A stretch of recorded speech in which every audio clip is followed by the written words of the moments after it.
Anong kakaiba ngayon sa Indian food nyo? Kakaiba dito is wala kaming adobo. Wala kayong adobo. So ayun mga Kups, titikman na lang ngayon ni Madam Michelle ang kanilang nilutong Indian food.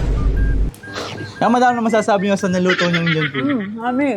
Yummy yun! Cravings mo ba ay crispy pata, sisig, lechon at liempo? Bobo ka ba? Wala yun dito.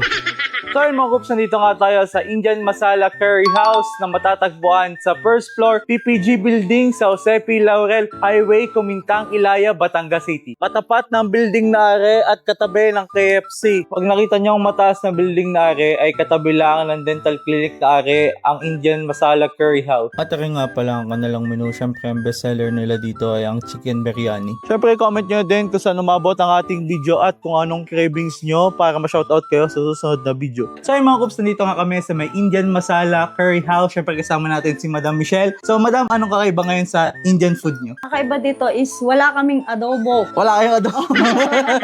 So ayun mga Kups, titikman na lang ngayon ni Madam Michelle ang kanilang nilutong Indian food. Dahil lagi nga sinasabi ng mga viewers na kapag vlogger ang tubig kayo is masarap. Yan Madam, tignan na po kayo.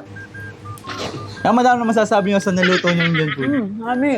Yummy yun! So yun, ang galing na kay Madam. Ano ulit yung Madam? Mami. So yun mga Kups, tayo naman natitikim ng Indian food nila. So una nating titikman is itong mutton biryani. Unang subo.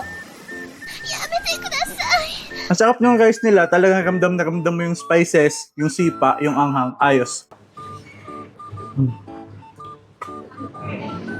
Yan, so naman nating titikman is ang kanilang daipuri. So next titikman naman natin is itong Hakka noodles nila.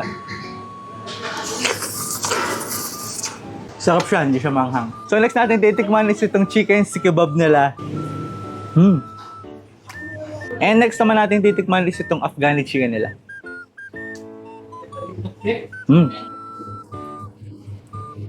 At ang last natin titikman is ang kanilang butter naan.